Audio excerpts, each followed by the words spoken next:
Okay, everybody, we're going to call this meeting of the Oakville Public Library Board to order for Thursday, January 28th, 2021. Welcome, members of the board and staff. Thank you for being here this evening or being with us online.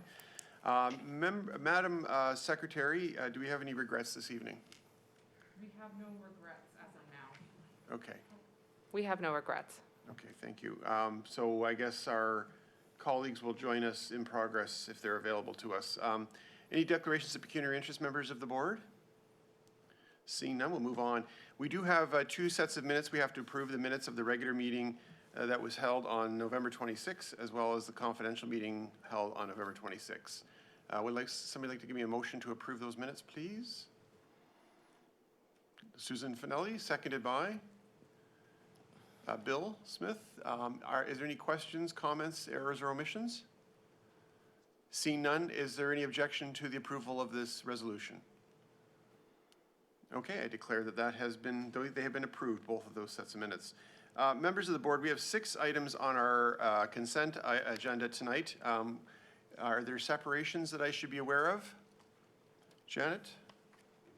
If we could just have a brief chat about 4.3 and 4.5, won't take long, but please separate them out. 4.5, anything else?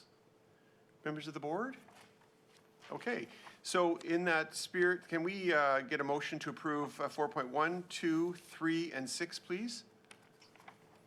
That's Stephen, thank you. And Pankage, any objection to the approval of 1, 2, 3, and 6?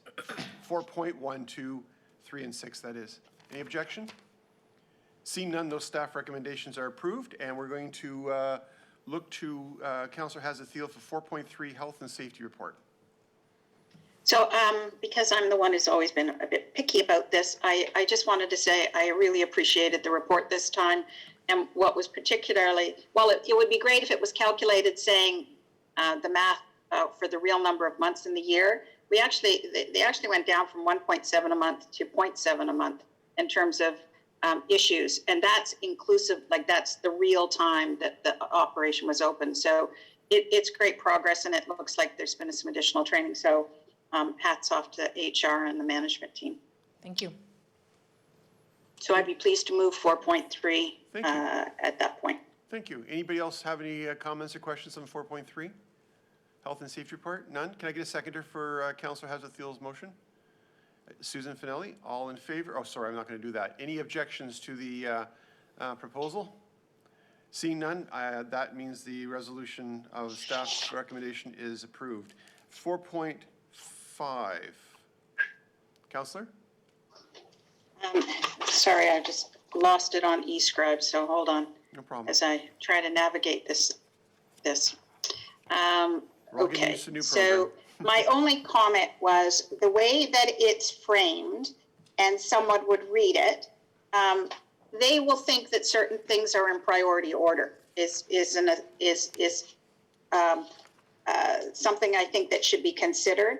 And so while I 100% believe and strongly that the inclusion lens is a priority, I do think that it is, that if apply a community-based approach should be the first, followed by with a commitment to an inclusion lens. And it may be being picky, but I think we create programs for the community, recognizing the diversity of the individuals. It's a beautiful statement.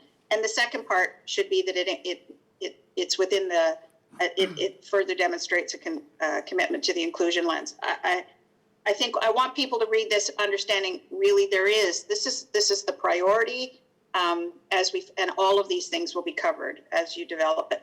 It's just my 2 cents worth. I'm fine if it stays that way, but I read it several times and it struck me as policies should live for a long time. And I think that we can include it after we apply a community-based approach, but up to the rest of the board to whether they have a concern or not. So just to clarify, you're okay with the wording, it's the order.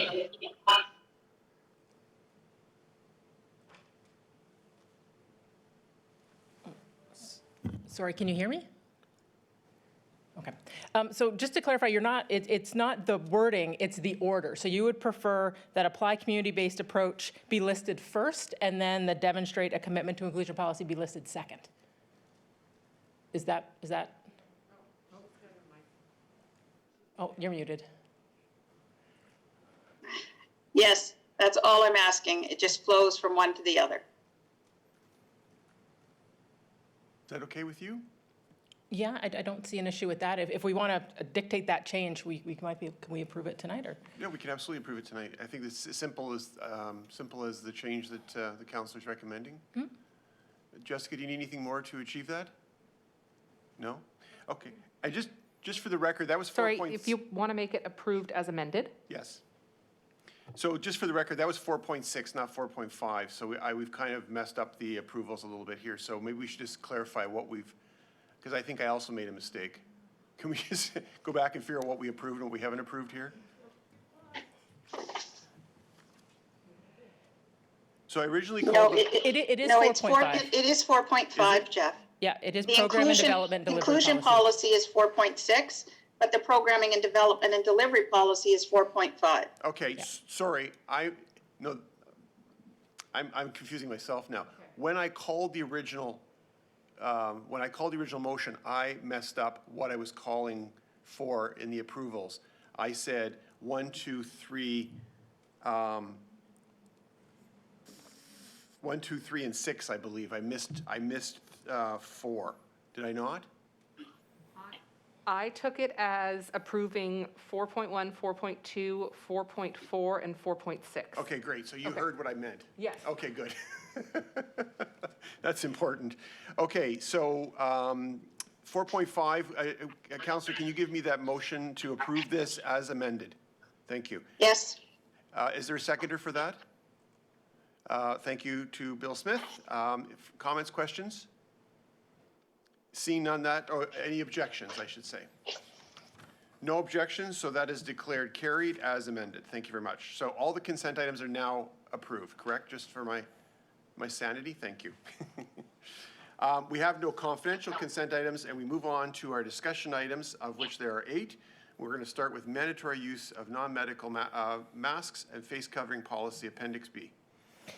So this report is really just updating our policy to align with updates to legislation. So recently, the province of Ontario came out with new legislation that read that a child who is younger than 2 years of age needs to wear a mask when indoors. Our policy previously read 5 years of age. So this is just bringing them into alignment. Okay. Any questions, members of the board? Councillor Hazelfield? Given the changes in terms of the 2-meter distance in, well, it's not really a change, but it's more adhered to, that the importance of a 2-meter distance with a mask on in a public place. When I read it, I read the staff piece. I was surprised it doesn't say, so long as like the section that talks about they are not required to wear a non-medical mask in the staff only area. Should it not be only if they're just 2 meters apart? It is a bit gray in that if they can, right? So if they're less than 2 meters, yes, I guess you're right. If they're less than 2 meters apart, they're required to wear a mask. If they can maintain more than 2 meters, they're not. It is still recommended at OPL that staff wear a mask, irregardless, anytime they're not sitting at their desk, actually. Okay, but we have a policy that doesn't say that, so that's just why I'm sorry to be a pain. That's just why I was calling it out. Okay. It seemed to me that it should still insert so long as they can maintain a 2-meter distance. Okay, we can take a look at that and add that in. So where would we be adding that then? I'm not so that we could sure. actually get this done tonight. Most of this is just literally copied directly from the Halton bylaw. Right. It's not, that isn't in the Halton bylaw? It would have to go in, Mr. Chair, in that line where it says employees will not be required to wear a non-medical mask covering in a staff-only area so long as they within a public place, so long as they can maintain a 2-meter distance. Okay. So employees will not be required to wear a non-medical mask, face covering in staff-only areas within a public place unless, Providing they can maintain a Providing. 2-meter distance, yeah, okay. or 2-meter Correct. separation. Providing they can maintain. So this would be in the actual policy document itself, Appendix A. Yep. Second page.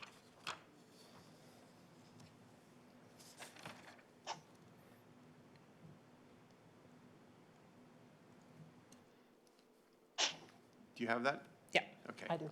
Other questions, comments? You're good? I just have a comment about I'm always amazed about these exemptions, and you don't have to prove any of these. You can just say, listen, it inhibits my ability to breathe, and I mean, if you really don't want to wear a mask, you just go anywhere and say, just use any of those and you just get in. Like it's unbelievable. Like I don't understand it, but I don't know. Maybe it's just me, but anyway, it's a sort of a stupid point, but it was just something I've always thought about because I keep hearing about this and I'm always amazed. But I think at the regional level, that was the compromise we had to make to actually get the bylaw passed. Because that was a big bone of contention. So it was a matter of compromise at a time when the mask bylaw, which seems so obvious and natural now, at the time it was not universally Right. accepted as being the law of the land. It is now, so things have changed. But that's why that wording exists the way it is. yeah.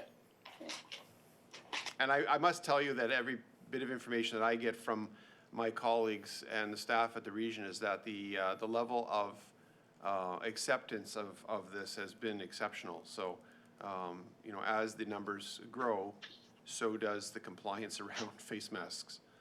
Yeah, no, I agree with you there. Yeah. Councillor Hazathiel? I was just going to say that you're not the only one who feels that way at times, Bill. It has frustrated people, but we do have a level of compliance, as Chair Knowles said, that's pretty high. Yeah. We have less resistance than other pockets, is what I read, and there are people who truly do have an exemption, Yeah. and it embarrasses them, and it's difficult for them, and they actually live with a fair amount of anger because some people really don't see how difficult it might be for them, but you're not alone. It is. Yeah. But again, it's important to point out, though, and I said it before, and Janet has reinforced it, that we do have an extraordinary level of compliance that probably exceeds most other communities, which just further demonstrates the greatest people in the greatest town. So. No, you're right. You go to a supermarket and everybody's wearing masks. I mean, There's very little you're right. non-compliance. You get it once in a while, and it wouldn't matter what the bylaw said; they would still object. So, members of the board, I need a mover and seconder for this particular motion as to approve the policy as amended. Bill, will you give me that? Thank you. Can I get a seconder? Susan, thank you. Any objections to the motion, which again is the motion as amended? Seeing I declare that approved. So let's move on to 6.2, which is the board procedural bylaws. Updates to the board's procedural bylaws, I should say. Tara, do you want to walk us through the highlights of this? Sure. This is just bringing our bylaw up to date with the changes to the Library Act that took place in 2019. I apologize. It is coming a bit late. It was on our agenda to do in March, and it just never happened. And then it just came back to my attention relatively recently. So you would have remembered that back in December 2019, the province amended the Library Act in 2 ways. They amended it to to allow boards to meet a minimum of 7 times a year. Previously, it was 10. So this takes that into account and makes that change. And they also updated the Library Act to allow permanent residents to sit on library boards, which previously they were not allowed to do. So this just updates those 2 points within the bylaw.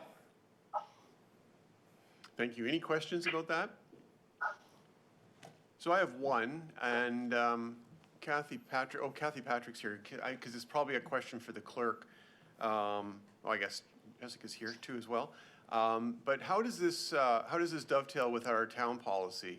Do we have to amend anything within town policies as well? Because the town orchestrates the appointment of members of the board.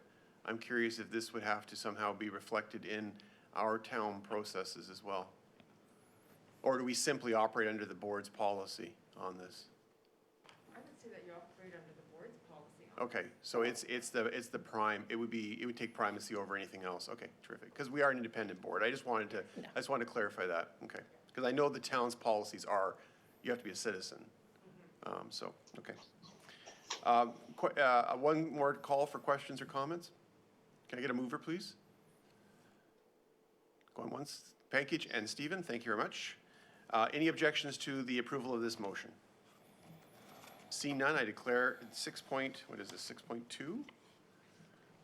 6.2 is approved. I'm still getting used to this new agenda management package here. A lot of flipping back and forth. Okay, 6.3, the big show, the website update. How's it going? I think it's going well. I'm going to pass it over to Joe. Before I do that, just back to the previous one, I do mention that we're going to take a review of the board bylaws, so you may see more of them coming throughout the year, because a couple of them probably need to be updated as well. What areas in particular are you thinking about? There are ones related to, it talks about board evaluation, doing a regular board evaluation piece. There's some that are related to just committees, as well as, and we will talk about it in my CEO update. You know, Bill sits on the Souls group. So just to take a look at some of those and just see if we want to make any changes to it. Okay, thank you. But I am going to pass it over to Joe for the website update. Great. Hey, Joe. Hi, good evening, everyone. For those I haven't spoke to, Happy New Year. But yeah, so the website update. Last time we spoke in November, we're in the middle of the RFP process. Since that day, essentially on mid-December, so I believe it's December 15th, we elected Pixel Shop, a Toronto-based development company, as the award winner for the RFP. Then again, we had the holiday season, and at the beginning of January, we started. So we started off with a kickoff meeting early January, and following that, we've had a few discovery meetings since. So far, the project is going phenomenal. Things are in place and being addressed. And lastly, in the report, we've mentioned that very, very high-level timeline, which they've proposed during the RFP process. Again, this is subject to change during a few more of the subsequent discovery meetings, but so far they're estimating about a 5-month process to complete the website and go live. So that being said, I open it up for any potential questions. Is there any, I guess there's no progress site yet at this point to see, is there? No, we still have the site that was developed from the previous vendor, but no additional work has been completed. Okay, members of the board, questions or comments? Janet? Two questions about timing. So is it a target go live date, given how significant the change would be? Are you aiming for a specific date? Yes, so right now we're in the middle of discovery. So next week we have several meetings booked on the key elements of the website, the search, the single sign-on, and so forth. Following those meetings, we'll have a better timeline, a better concrete timeline. Right now, based on their initial feedback and everything that they've went through the RFP process, they're identifying 5 months from the first kickoff meeting, which would have been mid-January. So right now, we're targeting a June kickoff date and a go live date for the website. Okay, thank you. And I'm sure you'll choose a date that is. I'm sure you'll choose the right Absolutely, date. yeah. I think right now we're targeting the month, and as we get closer to the date, we'll have more information to decide that particular date. Well, Canada Day sounds wonderful. Or just going into that week. My other question is just, will you be providing us with an update every meeting until that time? Yes. I'm not looking for us to manage the in and out and all of those pieces, but it would be nice to know where we are tracking against a project timeline, and any hiccups that are coming along the way. It may be a brief update, but given what we went through and what's riding on this and the importance of it, I would just ask if it's possible for us to receive a brief update at the next few board meetings. Absolutely. And think if there's anything urgent too, we can even put it on Tara's weekly updates, which I know Yeah. the group receives. I would go stronger than that and say that it's essential that you keep the board updated on this. Absolutely. Yeah, and also if we can get, as appropriate, links to development sites, we can have a look at it. And those of us that, are keen to analyze these things can send back any feedback along the way as well. And we've, in our user testing phase as well, we've identified, again, time for the board to properly test and everything and make some suggestions before we were to go live as well. That's great. Just, yeah, we're good partners and we can provide good insight, so just keep that in mind. I'm looking forward to it. Thank you. Stephen? Stephen Bright? I'm calling you Stephen Bright. Stephen, yeah, I think you're on mute. I'm recognizing you. There you go. Oh, that's great. That's very kind of you. So, Joe, given the rather lamentable experience we had with the previous supplier, what was it about? And some of this is in the notes, but I'd like to hear from you. What was it about Pixel Group that stood out as the shop to go with in this case? Yeah, there are several key elements. The first and foremost, there was only a few companies in Canada, a handful, that had a Kento Gold level partnership, right? So they were the top echelon of Kento Gold developers, which is the platform we're building the website on. So only about 5 or 6 of them actually had, there were Canadian developers, local developers that did that. So that was first and foremost. They fit within the RFP price. So we went through the whole RFP process with them, and their cost per everything came out on top as well. They don't outsource everything out, they do everything in-house. The team was, like I said, they have several certified Kento Gold developers on staff as well, which was also very good. And just their way and their method of actually developing when it was hit all of our standards as well. So, I mean, again, we went through a very stringent RFP process, and they ended up on top on a number of different attributes. Okay, great. Thank you very much. Thanks, Stephen. Further questions or comments? So of the 50, I have two actually. Of the 50 sites, major website developments that Kentico has done, are any of them libraries? None of them are libraries. There's a few that are similar in terms of, search and so forth, but nothing was, none of the vendors which we had that were gold standard were actually libraries. So. And what about other organizations in the municipal or government sphere? Yeah, I believe so. I added a few examples of what they've done. I can Did get you? back to you. I don't recall. Oh, are they in the attachments? I've been missing the attachments. There was a full appendix with an introductory of everything. Oh, man. Was one of their whole introductory pieces. I'm not loving this part of anyway. Okay, I apologize for not having seen that. I missed that attachment. I only saw the staff report. No problem. There's several large developments there.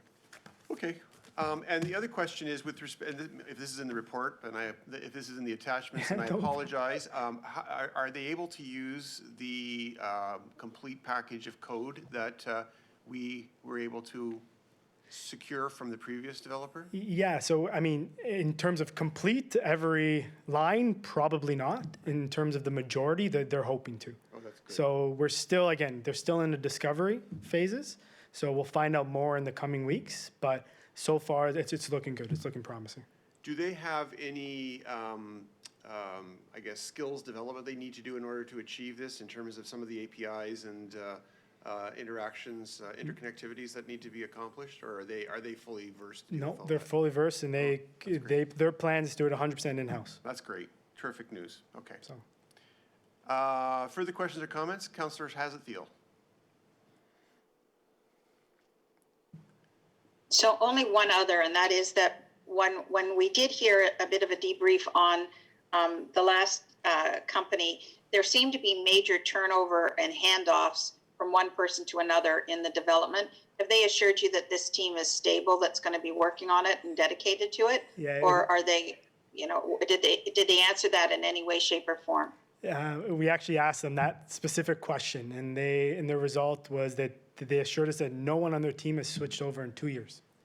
So their entire staff has been there for longer than 2 years, which was great to hear. So And are they committed to this team so sometime in these types of companies, you start on a project and then you get pulled to another. So have they committed to this? This is the team that's going to do the development?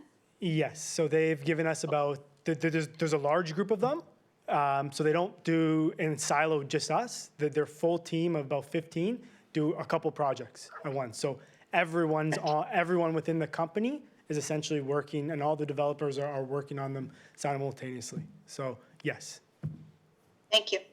I'd be pleased to move the report. You read my mind. I was going to ask for somebody to do that. Go figure. Is there a seconder for that motion? Bill, thank you very much. Any objections to the motion? That's carried. I'm still not able to open up this appendix, so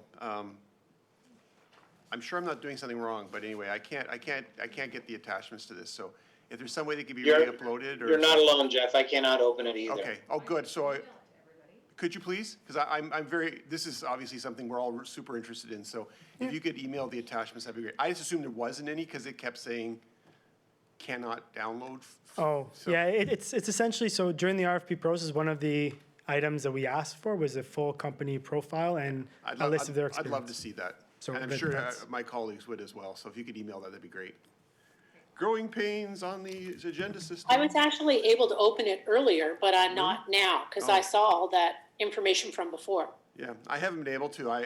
Perhaps if I use my PC, I could, but I've been trying to use my iPad because it's a much better program on an iPad than it is on a computer.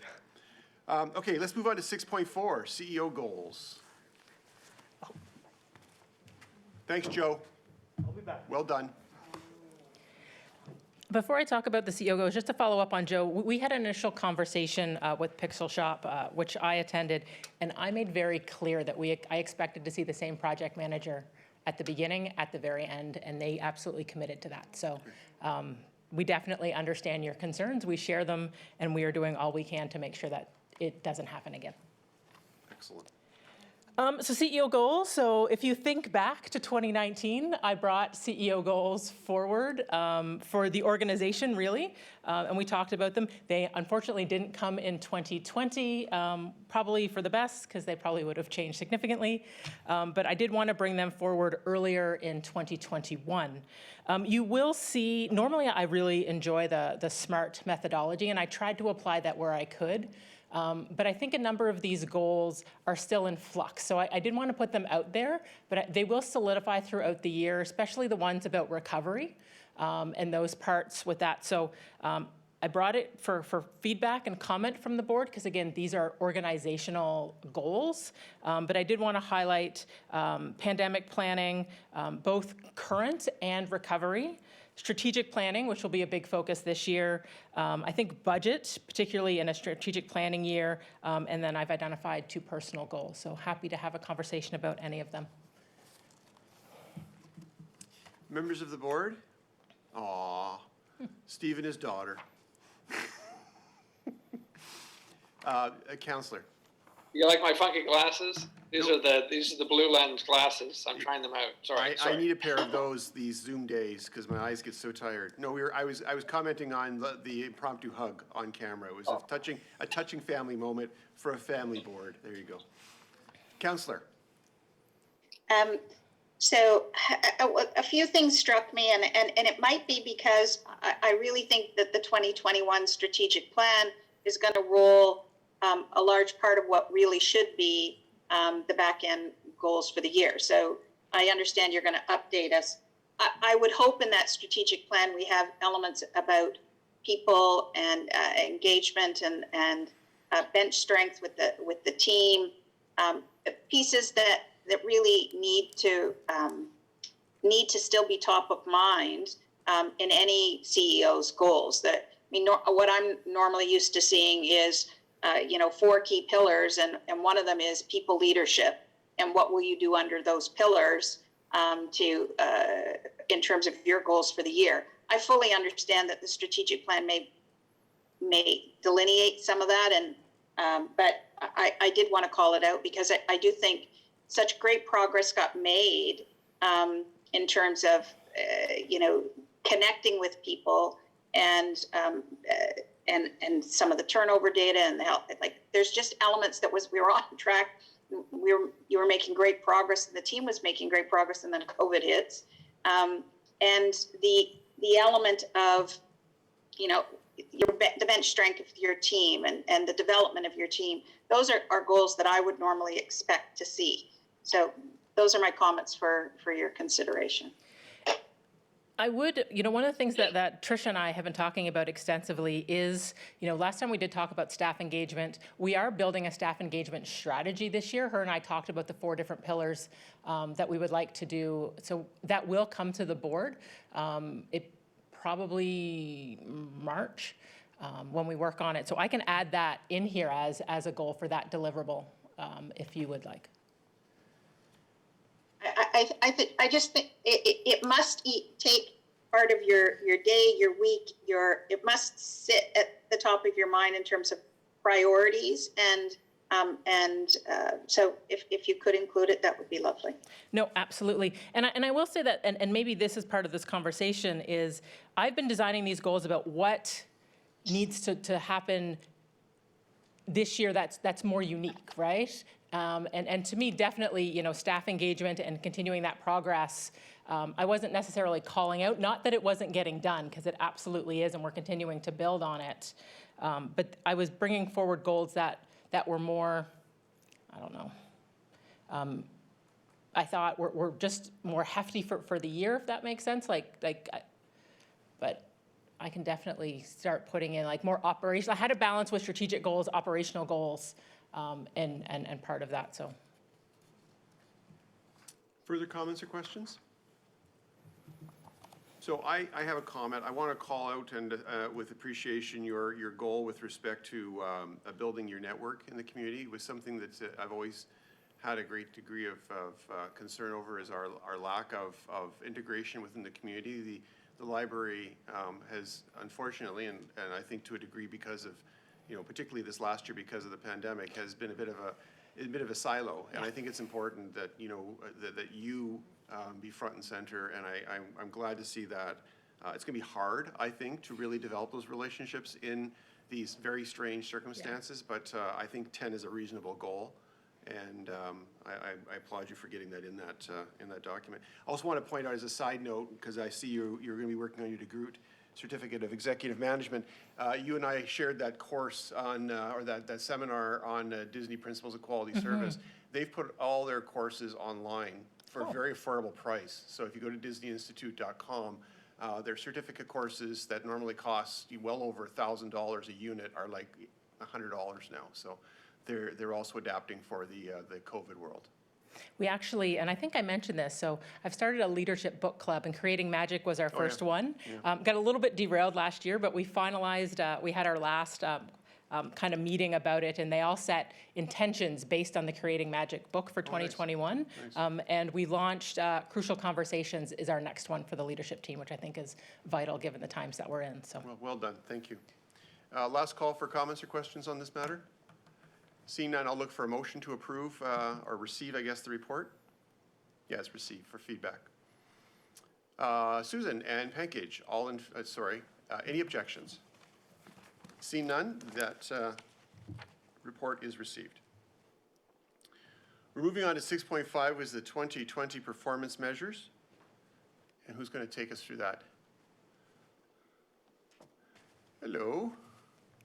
Hi, everyone.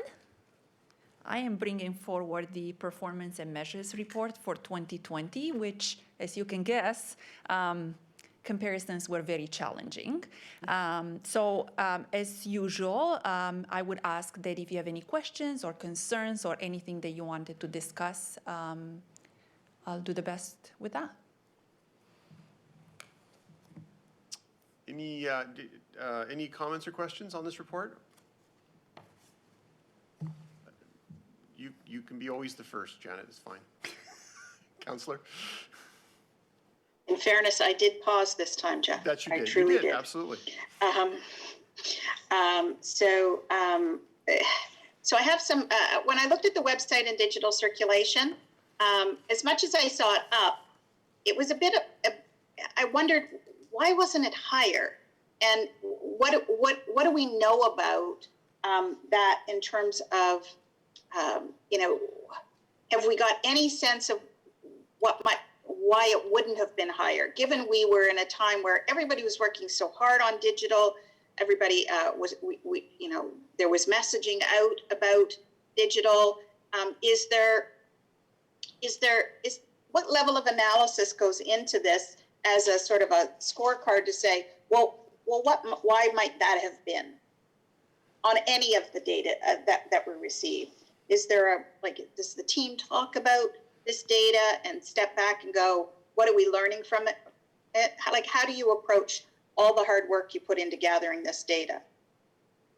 So I will try to answer. I don't think I have a full answer to this. But the digital circulation, you are right. It is, I believe, 22% increase. So one of the things to keep in mind, first of all, is that we calculated the increase over 3 years. So I'm just going to flip back. Just give me 1 second. I'm just going to look at the numbers here. Okay, so it is over 3 years, and that's how we do it. The one thing that I know for a fact, without having to look at anything, is that we introduced Cloud Library at the end of 2019. Being a new platform at the very beginning, the usage on that platform was not as high as it was in Overdrive. So what that meant is that it had to kind of pick up over the course of the year. So that was one of the things that I can for sure, I know for a fact. If it would have stayed sort of the same platform, you would have expected that the increase will be significant. But this is one factor that we've seen, that the increase having a new platform, it was starting to pick up slowly. So the numbers weren't comparable. If you were looking at the beginning of 2020 and you were taking a sort of quarter by quarter approach, comparing it to the same quarters in 2019, the increases were not that significant. And that was because it was a new platform. So for that, I can speak for sure as to the reason. In regards to the information that we have, we get the data from 5 different digital platforms for this. So we report from Hoopla, Canopy, RB Digital, Cloud Library, and lynda.com. We have to remember that there are other electronic resources that the library offers that we do not report in here. So just to kind of give you an example, all of the stuff through Tumblebooks, and that the usage in that increased considerably once the pandemic started. So we had those numbers. I obviously don't have them ready for you right now. I wasn't prepared with that. But at the beginning of the pandemic, so April, May, and June of 2020, we saw a significant increase in Tumblebooks in terms of the usage in Tumblebooks. So that's one thing to remember. We also have all our digital resources. So all of the databases that we have access to, some of them having access to newspapers, that doesn't get included in here. So that's about the digital circulation. Yes, sorry. I think I can address the question. Oh, for sure. Yeah, go ahead. Sorry. Go ahead. So I noticed that exact same thing, and Lisa Williams, the manager of collections, and I had a discussion about it. And one of the things that we noticed, she started to do an analysis on our collection. And we noticed that one of the reasons that we went to Cloud Library was that it allowed us to have a broader access to more materials. So the way Cloud Library works is that you can cloud link to other libraries in Ontario, and we basically share our collection. So our customers get first access to ours, but if that book is available, say, at Barrie, then our customers can see it and borrow it. But if there's a hold on it, there is a hierarchy. And what we noticed through our circulation is that with Cloud Library, 73% of what our customers are borrowing are not books that we have purchased. So that tells us that we might have a misalignment with how we're collecting in digital.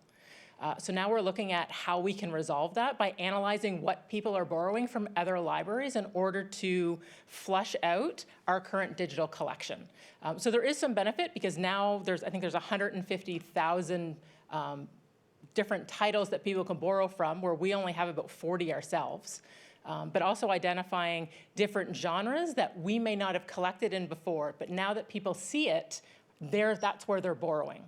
So there is an analysis happening, because I would have thought our circulation in digital would have went up as well. I also think some of the challenges is that serendipitous borrowing is challenging during digital. So if you're in a library and you can't find your book, chances are you can find a couple other books.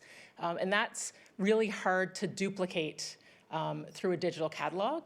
And then people still struggle with the one license that libraries have, right? So we'll have 3 copies of John Grisham, but sometimes you'll have to wait 6 to 8 months for it just because we can't buy a license for every hold that we have. So we also see that people go to other platforms or end up purchasing it themselves. So these are challenges that we're looking at more broadly in terms of the advocacy that we've spoken about previously in regards to digital materials. But yes, we absolutely noticed that and are analyzing it about how we can resolve it and just flesh out and make that collection more desirable.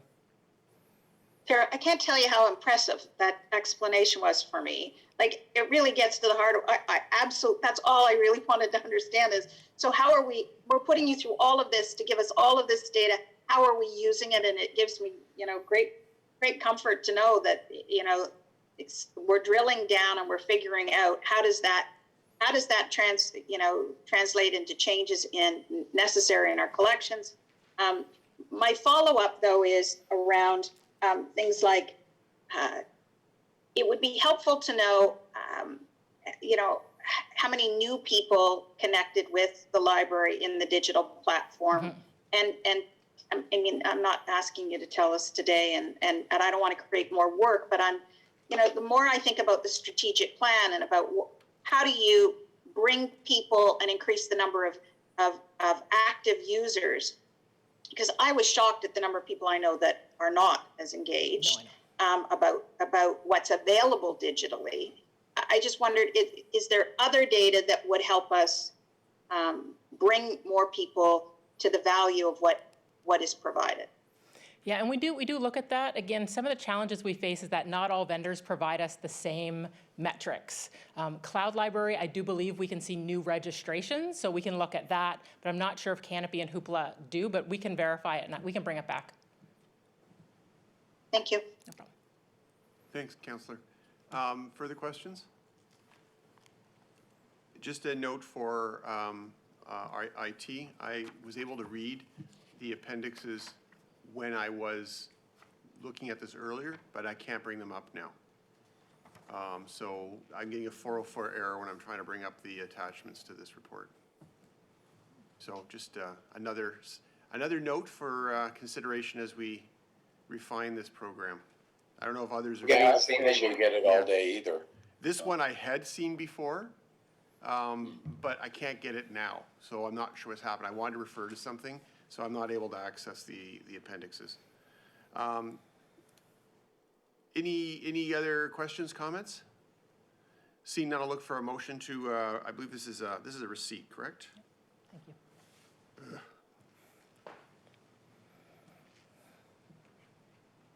This is received for information, correct? Okay. Can I get a motion to that effect, please? Andrew, you haven't moved anything tonight. Would you mind moving this? I saw Susan's hand go up first, but I'm happy to second it. Okay, moved by Susan, seconded by Andrew. I just want to make sure you're in the minutes, for posterity's sake. Fair enough. Any objections to the motion that has been moved and seconded? Okay, that is declared as carried. Number 6.6 is employee retention and measures. And Tara, are you taking this? I am. Okay. So this is the year-end employee retention and turnover metrics report, just highlighting basically the turnover and retention for 2020. So you can see that 2020 was more in line with our 2018 numbers, which we were happy to see. We also did flush out a little bit. Councillor Hassett-Dale had asked us to provide a bit more information in terms of what we meant by personal. So the majority of resignations that we had this year were COVID related. A number of people moved closer to home or had caregiver or just I think COVID prompted them to take that step that they had been thinking about anyway in terms of like retirement. But almost across the board, everybody mentioned COVID-19 as part of their reason for it. So happy to take questions on this. Questions on this report? Okay, I have a question. Is there, oh, see, now Janet waited till after I said I had a question, so. Is there a way to actually benchmark these statistics against other libraries in Ontario, maybe even the municipality, to see how our retention and turnover rates and such compare to other libraries? I know that we do benchmark ourselves against Halton, but that's done, unofficially through HR managers talking to HR managers. That's not to say that I can't bring that up at the, and I never remember what the acronym stands for, but there is a table for Ontario CEOs to talk about whether or not, we can all just share that information. And then I can reach out to the town and see if there's maybe some statistics municipality wise for that. I don't know any offhand, but likely they exist. I think the metrics I would be most interested in are comparable libraries or libraries as well. I mean, we've had our HR challenges in the past, and I would like to, I mean, this is obviously would be one of the ways we can measure how well we've come, how far we've come since those days. So I would love to be able to have an opportunity to compare ourselves to similar organizations. Yeah, I mean, last time we looked, I know we were roughly in the middle of Halton. There was a library that was significantly higher than us, and then there were two that were right below us. But I can double check. It'd be great to track the recent that. ones. Yeah. Yeah, it'd be great to track that, like going forward as well, just to see how we fare within our comparators and peers. Absolutely. Councillor, question? My only other question, and thank you for the additional detail and for inquiring and reporting it out. My only other question is part-time versus full-time. Oh, okay. And I might be missing it. Are these all full-time employees? It's both. It's all employees. Okay, so interesting for Tricia to look and see if there's a difference between the part-timers and the full-timers. Yeah. Yep. You normally will see a much higher retention of a full-timer, and if you have, and given the number of part-timers that you have, so it's a good number to assess. No, absolutely. We can add that in too. I'd imagine those part-timers are skewing the numbers up anyway because of the nature of part-time work. So, yeah. So it'd be really good to separate that out too. Yep, we can do that. Further comments or questions? See none, I'll look for a motion to approve the receipt of this report. Janet, seconded by? Steve, thank you. Any objections to the motion? See none, I'll declare that approved. 6.7, mobile app overview. Is this another Joe show? I'm just going to introduce it, and if you guys have questions, I can bring Joe up. Okay. You may remember in November, I got confused about our different apps. And as CEO, I asked to kind of have a review about what all the different apps were. So I felt I would bring that forward to the board as well, just to kind of highlight all the different apps that are available. Also, some of the challenges we have, because there are so many of them. Joe did a great job of listing, like we do have two primary ones that will eventually shift to just one once the website comes up. And I think that's part of the challenge and why I got confused in November. But I did want to, since I figured we'd bring this forward to help you as well as me. Thank you. Questions? So I have one. The one of my favorite apps was Lynda, and now it's LinkedIn Learning. I haven't had a chance to look at a LinkedIn Learning application. Is it essentially the same portal and access methodology? Is it essentially the same product as before, just with a different name? I don't know offhand. Do you know? It's not available yet. It's coming soon. It pretty much has the same content. Just it's logged in through LinkedIn versus, what you would have done on Lynda. Different interface, same content. Right, but it's not, so right now we have Lynda's not available any longer. I believe Lynda still works. I can triple check, but it's like we're talking about days away from LinkedIn Learning being set up. So is it essentially going to be, just a name change, or is it an actual app change as well? It will be, I believe it's an app change, it's a platform change. Okay. Are there other questions on this? Yeah, I have a question. Sure, go for it, Andrew. Joe, how are we like sort of communicating clearly and concisely to the patrons, when they should be using these apps and what for, basically? Like New York Times, for example, I know they can renew a key every 3 days. I've done it. You have to go in through the website. Presumably, you can then port that to the app, but it's maybe a little convoluted. But I mean, I wasn't even aware that there was a My OPL app because I've had OPL to go for so long. And I mean, admittedly, I use that and Cloud Library mainly for the browsing. So maybe I missed it on the OPL website, but just how are we communicating is really that question. Yeah, so we had a full plan to roll them out. So essentially our plan was to essentially go with MyOPL with the launch of the website. We still actually have almost about double the user base on OPL to go as the original app because we haven't fully transitioned to MyOPL yet. The plan was to do it with the website. However, now, to be honest with you, why we haven't done one or the other, even though the website has been delayed, is that there is a significant upgrade coming to OPL to go in the coming months. So what we figured is, A, because the actual amount of users is almost double on OPL to go still versus MyOPL, and with the mobile-friendly website, which will actually hit some of your pain points with single sign-on, like your key-ins and all those pieces. With the introduction of the mobile website, we're going to see which one better suits our online platform and then make the decision, and from there, fully communicate it. Right now, we're supporting both in equal standards. They're both on the website. They're both upfront. They're both accessible. We still update content on both. So again, they're both very prevalent in what we do. Fast forward to the end of the year when we have the mobile-friendly website, we will go with which one suits the completed website best. Okay, and along with that communication, sort of choosing a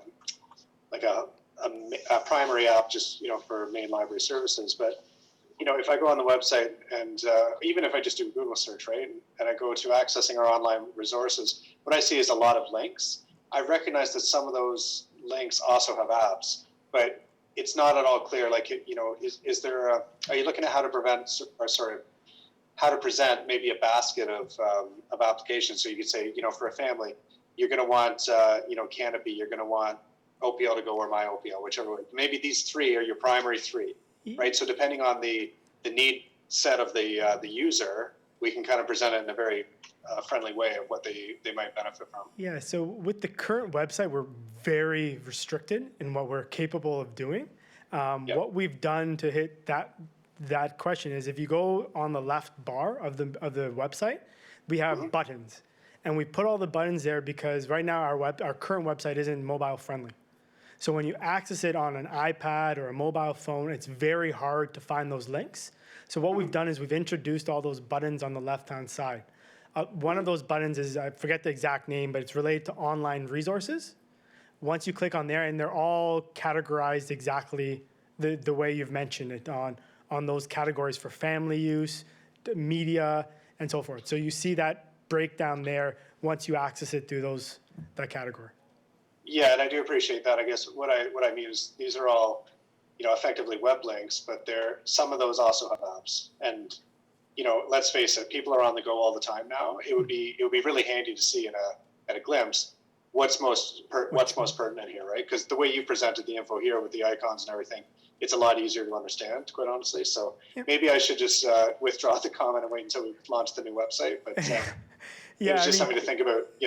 How will I know what I need? Yeah, the new website will be great because once you log on, you're logged on. So you'll be able to click on any of these resources, and you would not have to log into any of them again, right? So it's all in the long-term plan. We're trying to get there. Okay. Well, thank you for doing this. It's very clear in the package here.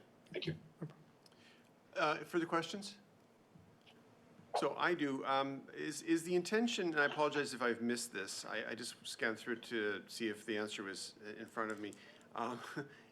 Will we eventually have a native app that will dovetail with the new website, or are we strictly going to be relying on web apps? Yeah, no, these are native apps. Well, So, my OPL's not. yeah, it's a Cersei Dynamics app. It's an app. We don't. It's not a web-based kind of home screen. It's an actual app. It's not on the App Store. It is. My OPL on the App Store comes up as the Omaha Public Library. No, I can show you later. It's yeah. I'm not. Yeah, it's there. I'm not sure what to. Is it, perhaps it's MySpace OPL? Because I didn't know we had this app either, so that's why I went to search for it, and yep, it's MySpace OPL. What a bizarre search. Yeah, Okay. I thought MySpace was defunct. Pardon me? Yeah, MySpace is defunct, that's right, yeah. I have that with my Tumblr, my AOL account. Yeah. So, I mean, just for your credit, I mean, again, there's 2 native apps. Our goal is by the end of the year, we will focus on one. Okay. And is calling it My OPL really the best measure? Because I just Googled My OPL and there's like a gazillion of them. Yeah, we can take a look at that. You have a look at it, because if you Google My OPL, you get Oakville Public, or you get Ottawa Public Library, Omaha Public Library, et cetera. So maybe find something more, Suitable? like Tara's Book Nook or something like that. Sounds good. Okay. Anything further on this? Seeing none, I'll look for a motion to receive the report. Thank you, Andrew. Seconded by? Susan? Thank you. Any objections? No. Okay, thank you very much. That's approved. I quite like, by the way, Appendix A with the icons and stuff. That's a really easy to read report, and I'm going to actually keep this as a reference point going forward. It's a good report. Thank you. 6.8, the highlight of every meeting, the CEO update, starring our CEO herself. Excellent. Actually, before I keep jumping back. We are really excited. If you guys, we haven't launched it quite yet. I think we just launched it for staff, but it's coming soon as Press Reader, and that's newspapers from all over the world. It has like 50 different languages. That's definitely something that I know our community has been ambling for, because so many people come into the library to read the newspapers, and they haven't been able to do that. So we're super excited about that launch, and I'll keep you guys updated with your weekly updates with And that. I may be able to save enough money from all the subscriptions to newspapers that I pay for that I could actually do something else. Yes, you're not Buy wrong. another Big Mac, I don't know. Okay. So just brief COVID-19 updates. We're pretty much status quo at the moment. We're pretty happy with the rate of use for our services. Takeout customers still be pretty consistent. We are seeing it go down slightly week to week, which you can see here, but that's not expected, as the message, the stay-at-home order still comes through, and that messaging continues to go out. So we'll kind of keep an eye on that, but those are takeout customers, not necessarily circulation. So we're definitely seeing some solid circulation coming through there. The grab-and-go bags continue to be a huge hit. We're very excited about it, that it's been so well received. The board will have remembered we started off with children grab-and-go bags, then we added an adult grab-and-go bags, and now we're just about to launch DVD grab-and-go bags. And this is, again, based on feedback that we're getting from the public. Oh, oops. Oh. And so really what we're doing now is just refining a number of our services. We also introduced printing to go, which I think I let the board know, because I think a number of us, I know me personally, I don't have a printer at home, so being able to access a printer has been a real challenge. So I know we've seen some good use of that come through, so we're excited to launch that. We're gonna see how that goes, and then potentially launch some other options as well. And then we're really just preparing for what reopening could look like. We learned a lot last year about how to prep, because we would make plans and then the province would go in a direction we really didn't expect. We do have the benefit of having reopened and closed last year. So we definitely have those learnings in place, but we're definitely waiting to see how the province approaches reopening. With that, the numbers do continue to come down, not as fast as I think we would like, but definitely trending in the right direction. With the news around vaccines, I think we are all preparing for an extended 2021 in the pandemic. But planning does continue to go. town EOC continues to meet every weekday, just try and coordinate where possible for new initiatives and services, and again, support out to the community. So any questions on that? I can't see everybody, so if you do have a question, speak up. Oh, I see Councillor Hazethiel. Go ahead. I just wondered around staff levels. Last time there were a fair number of part-timers that were not able to work. So can you just give us a sense of how many are working, and are they on CERB, or what's the status of our employee population? So right now we have all our staff back and working. Now we do have a significant number of vacancies that we did not fill, as well as a number of staff that are off on requested leave. So where they've come to us and asked to be off for family care or other reasons. And so we actually, when we go to reopen, we're going to have to do some hiring in order to be able to support that. So right now, due to that and due to the service levels that we're maintaining, we are maintaining our current staffing levels. And that's full-time and part-time? Correct. Thank you.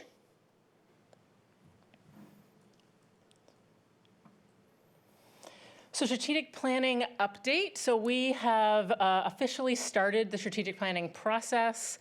We gathered the team together. So speaking of staff, so there are staff with some capacity now. So we have redeployed them into strategic planning in order to be able to move those projects forward. So they started the environmental scan piece that kicked off earlier this week, as well as an internal assessment. I think we need to know broadly where the world is, but we also need to know where we are. So those are the two pieces of research that we have a number of staff working on right now. The board also asked that we explore partnerships with Sheridan. And this one is really, really exciting for me. And there's two different options that I brought the board for discussion. And we just had this conversation this morning, or else it would have come as a report. And that is, Sheridan has an accelerator challenge program. And they run it like a job posting. So they post the job. They normally get about 40 to 45 students that apply for it. The students are paid. Now, the good news is that Sheridan has enough grant money that OPL would not be required to pay. And so you give them a problem. And the 40, 45 students are broken up into team. Each team has a staff facilitator that helps assist them. And they all work together to solve your problem. And then at the end of the Accelerator Challenge, they bring it to a body, could be, I would suggest, they bring it to the board, and each team kind of presents their solution to the problem. And then the board would pick a winner. And that's that process. And what I'm proposing is that we give them the challenge of how to do a public consultation in a pandemic. This is a challenge that I have been struggling with since we talked about it in October, November. I've reached out to a number of other libraries to see if any of them have either done public consultation or are planning to do public consultation.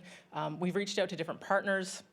Had a conversation with Chris Herbert about Silicon Halton, if he knows of anybody, in the tech world that is doing public consultation or may have new technologies that we can use in order to do this. And the answer I'm getting is that people aren't doing public consultation. They're hoping, and I don't think we can wait. I think given the board's directive that you want extensive public consultation, I think we need to be really creative and innovative about how we go about that.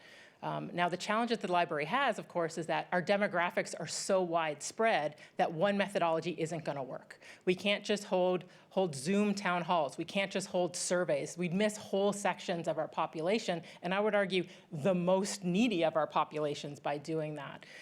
So I personally love the idea of giving that challenge to 45 business school students and seeing what they can come up with. I think it's a really exciting prospect. Now, I will say that this will impact timelines, although to be completely honest, given the progress that we're doing, the capacity that we currently have in the library, I'm not sure we could have hit some of those initial timelines I had given originally anyway. I'd also spent some time talking with other libraries who had done their strategic planning in-house. The board will remember that previously we've always done full consultants. We've just hired them. They've done all the work. This is our first time bringing it in-house. And one of the things that the CEOs told me is it's going to take longer than you think it's going to. And they said, particularly during a pandemic, just to be aware. So what I'm proposing to the board is that we move forward with Sheridan's Accelerator Challenge. I told them that I would let them know tomorrow. Now, I will say that even if we don't necessarily want to go with this problem, we have other problems that we're going to go with them with. So I did say that the OPL would absolutely support this, and we could give them a challenge. I just think the prospect of giving these students this particular challenge is really, really interesting, and we might come up with something really innovative and really creative.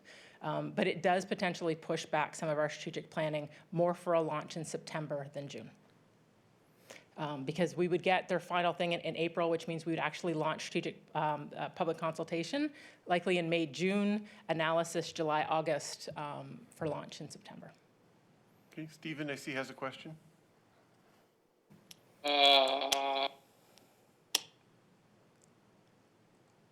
You're muted. There we go. Sorry about that. I think it's kind of cool in concept, but I'll wear my consultant hat because last week I wound up having to fire a client because I had to train the client so much on what I was doing. He was burning up my hours, not getting anything done. So I simply asked the question, what resources do you anticipate, appreciating this is novel, how much resources do we have to put into getting these folks, all well-intentioned, I'm in no way being negative, but do you think we're going to get something out of it that's going to be worth the input? So this is definitely one of the questions that I had for that program lead this morning. They've done this in previous years, so he kind of showed me what they produced previously, and it was quite impressive. It is labor intensive. For me personally, I've agreed to kind of coach them through that. It is meeting with the teams weekly. It is about an hour and a half I would commit to meeting with the teams weekly in order to keep them on track and make sure that we get a product that is feasible. I don't want to come out of this April 23rd with 7 different presentations and not one of them is something that we can kind of take and run with. I think that's unlikely. Now they are also, each team does have a facilitator and is overseen by a program facilitator. And Joe and I had that conversation, Joe Mancuso, this morning, that he and I would really connect and he would make sure, because they want that product to come forward. They want it to be viable. They are going to need resources. So again, I had agreed to do that. I definitely think I can work it in my schedule. I also used to teach at Algonquin College, and I'm very excited at the prospect of engaging with students again. I miss it, and there's nothing better than being in a room with students when they're brainstorming. So I'm actually quite excited about that. There also could be an opportunity for the board to be involved. If any of you would like to sit in on some of those sessions and provide feedback, I'd want hopefully at least 1 or 2 of you to be present at that initial to give them your point of view and what you as board members are looking for.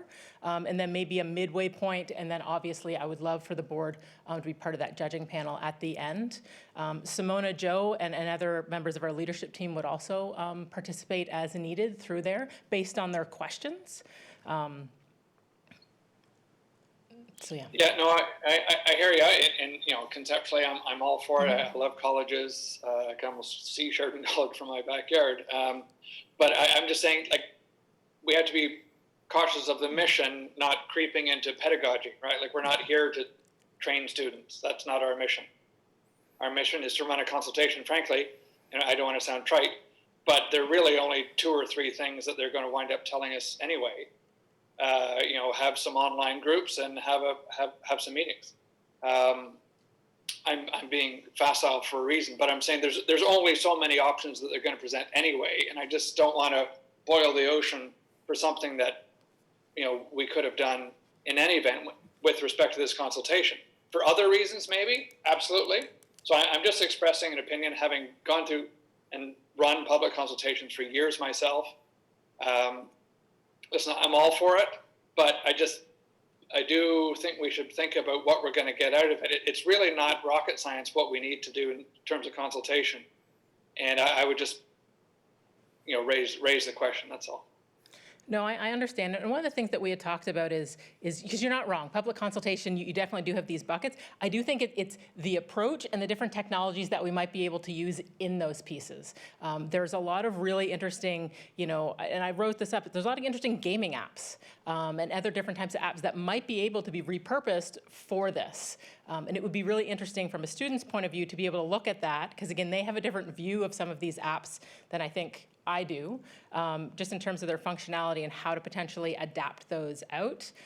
So that was just one of the ideas that I had that I was going to bring up. I'd love to see them explore those types of areas, that it's not just, a Zoom, that how do you bring that alive and without necessarily mimicking what we used to do in person. I just think there's opportunities there. There might not be, but it's an interesting prospect.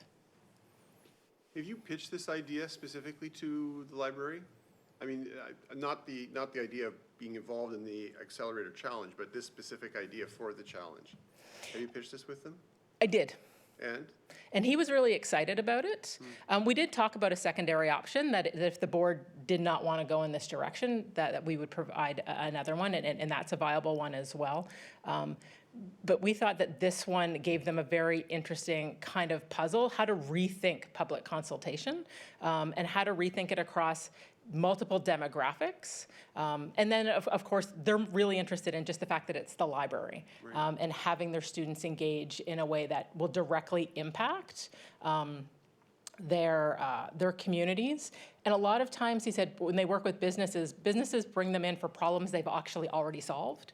And this way, we're asking them to solve a problem for us and then potentially work with us after the fact to implement it. okay, and the way you kind of presented it was that it was public consultation in the midst of COVID, or just new paradigms in public consultation in general? Yeah, if we couldn't meet in person, how would we go about public consultation? Right. Yeah, essentially.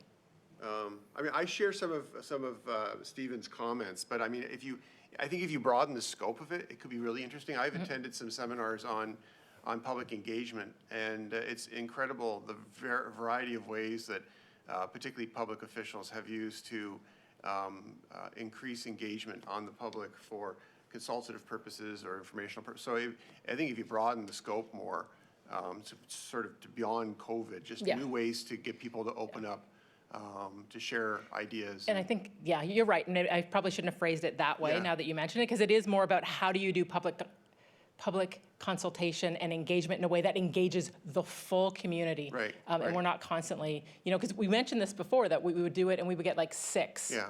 And that's Well, not it's a problem representative. we So have in the how do we reach more? It's a problem we have in the municipal world too. And Yeah. we went through, with all my various hats, I mean, we went through a process with the police board, with our annual business plan again. We had to, we used the same strategic advisor that the library's using, and it was like pulling teeth to get people to give us their feedback. So I think it's a worthy and noble effort to find new ways to engage people, but not just based on COVID. Yeah. I think that's important to keep that in mind, and so that would be that's my 2 cents worth as well. I like the idea of engaging with Sheridan.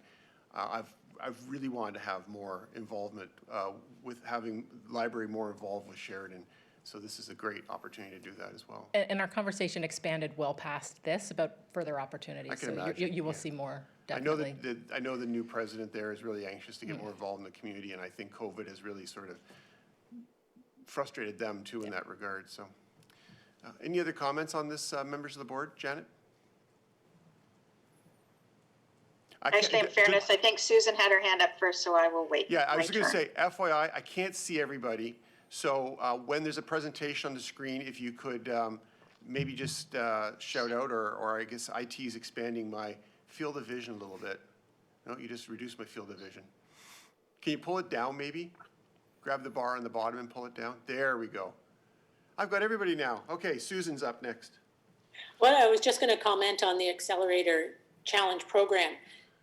Many years ago now, when we first opened QE, we actually engaged Sheridan, and they used developing a wayfinding for us at QE.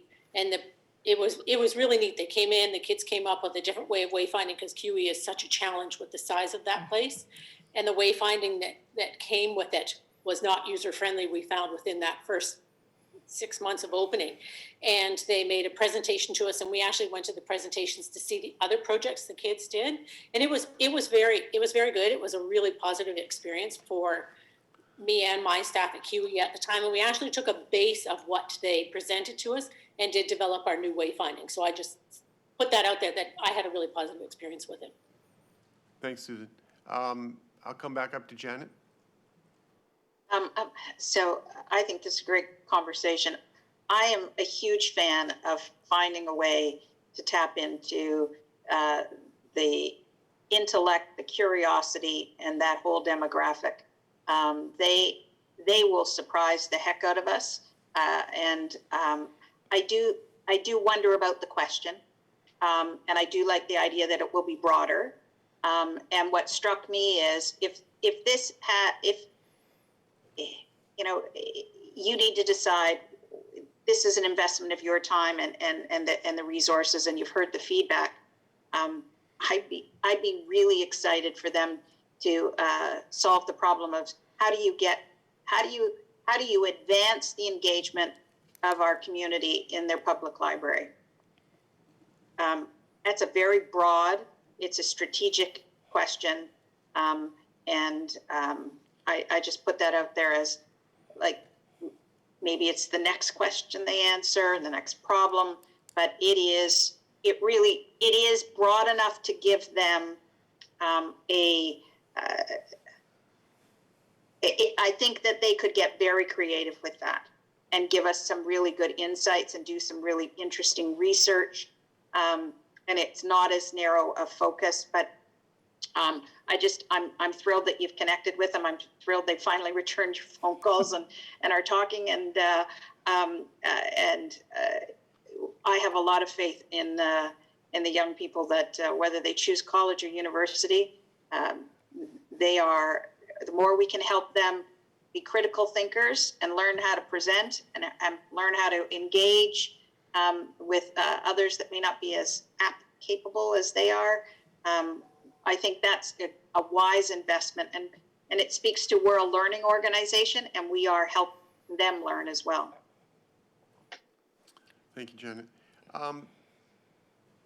In terms of the project itself, I mean, let's focus on one of the points you made early in this portion of your presentation that maybe we've glossed over a little bit. We've been focusing on the actual challenge itself as opposed to the impact it would have on our larger project.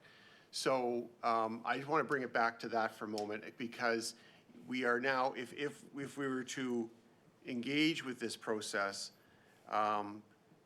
we have no guarantee that the end result's going to deliver what we hope, and we will be delaying our strategic planning process. Can you speak to that delay of the strategic planning process a little bit, and have you talked to your team about that, and maybe Glenn to get some sense of what that would look like? Yeah, I mean, I haven't talked to Glenn about it because we've only looked at, Glenn's only helping out with the pre-strategic planning piece with this. We haven't figured out who is going to assist moving forward, mostly because I wanted to have a better sense of what that's going to look like. Yes.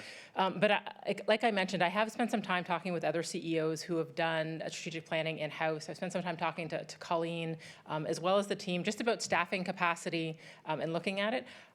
To be completely honest, this will definitely push it into September. I think irregardless, we're likely looking at September. Right. Just because of the capacity. I don't know what reopening is going to look like. Yeah. And so we've started it, as I said, but our attention may need to shift to operations for a period of time before we can come back. And we're not a corporation that has staff who can work on this full time. I will say that, I was talking with Vancouver, Kitchener, some of the other ones, and they have, policy and planning departments with staff, and this is their full-time job to do that. We don't have that. This is basically side of the desk work for all of our staff, but needs to be done. And I think it is important that we do it in-house. And this is our first trial with it. And I will say the other libraries have been more than generous with their resources and reaching out and providing us with their templates and their examples to give us a baseline. So we're not starting from scratch. But it is the first time we're ever going to do this. And I am also aware of the situation that we're in and how attention can shift. I think I was talking with Colleen the other day, and I think we talked about, we used to be able to make assumptions, and those assumptions would last a couple months. Now we're making assumptions, and we're seeing them shift every couple weeks. So that's an added challenge. So this will definitely concretely push out the timeline, but I don't think we could get it done in the timeline I originally proposed, now that we're starting to get into it a little bit more. I do think it is likely to do the type of strategic plan the board is looking at. We'd be looking at September irregardless. Can I suggest that, I have no problem personally, and I will see if my colleagues object or have further comments. I have no problem with this process and even with the topic. What I would like to see, though, before you embark on it is I'd like to see because this is news to me about the strategic planning process now. Yeah. So I would like to see a memo of some form outlining the specific details of what you want to achieve. We've talked about narrowing it a little more, or maybe narrowing is not the word, maybe widening it a little more to include all public consultation. I'd like to see like the scope of what you're going to approach the college with before you make your pitch to them, and also what that strategic planning process looks like in your mind right now. Okay. Now we're coming back next week to talk about the strategic planning process. Correct? Yep. It's scheduled for next week. Perhaps we could take 10 minutes at the beginning of that meeting just to review this, since it's all sort of part and parcel. Would that be a reasonable approach? Yeah, I'll definitely try and get something to you. We are working on a relatively tight timeline because the course starts the 15th Sure. of February. Well, it's really only a few days away now. Yeah. So, I mean, it's we're meeting next week. No, absolutely. I Yeah, can have so- something ready for you. So then. I'm not suggesting putting it Yep. off to the board meeting. That's, my mind thought that, we could take advantage of the fact that we are getting together for the strategic planning process, and while we won't be meeting technically as a board, Yep.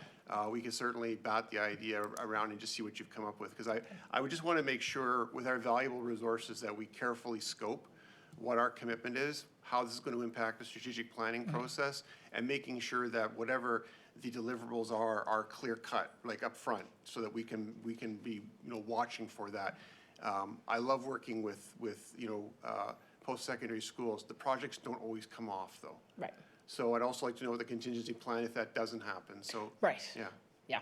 Yeah, and definitely, I mean, we would have a backup plan Yeah. in place, and hopefully, because I think we could certainly create like a baseline and then use some of the student information to kind of flesh it out and Yeah. make it a fulsome, sorry, I hate to use that word with this group, a full-blown kind of plan. I like Folsom.